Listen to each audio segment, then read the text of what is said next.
ખેરગામ તાલુકાના આચમણી પ્રગટેશ્વર ધામમાં 42માં પ્રાગટ્ય દિવસની ભક્તિમય ઉજવણી કરવામાં આવી। પ્રગટેશ્વર ધામ આચમણીમાં 42માં પ્રાગટ્ય દિવસની ઉજવણી ધર્માચાર્ય પ્રભુદાદા અને રમાબાની પ્રેરણાથી ભક્તિમય વાતાવરણમાં કરવામાં આવી, જેમાં વહેલી સવારે એક કુંડી લઘુ રુદ્ર યજ્ઞ કરવામાં આવ્યો હતો। આ યજ્ઞમાં ભૂદેવો અનિલભાઈ જોશી અને હર્ષ જાનીએ વૈદિક મંત્રોચ્ચાર થકી આહુતિ આપી હતી। પ્રગટેશ્વર શિવ પરિવારના શિવભક્તોએ પ્રગટેશ્વર દાદાને લગતા ભજનો રજૂ કર્યા હતા, તેમજ વિવિધ જ્યોતિર્લિંગના મહત્વ અંગે જાણકારી આપી હતી।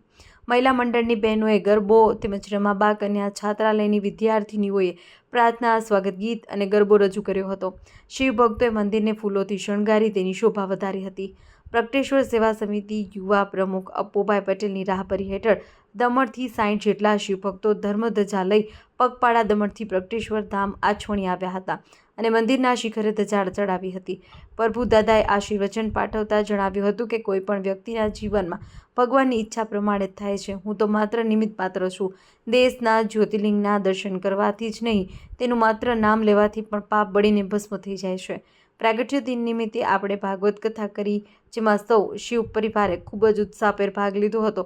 સમિતિ પ્રમુખ બિપિનભાઈ પરમારે ભાગવત સપ્તાહ અને પ્રાગટ્ય દિન ઉજવણીમાં સહયોગ સૌનો આભાર વ્યક્ત કર્યો હતા। જણાવ્યું કે અહીં સ્વયં થાય તે સત્ય મુજબ દરેક કાર્યો થાય છે। ગુજરાત, મહારાષ્ટ્ર શિવ પરિવાર મોટી સંખ્યામાં ઉપસ્થિત રહ્યા હતા। વાત્સલ્યમ સમાચાર, દીપક પટેલ, ખેરગામ।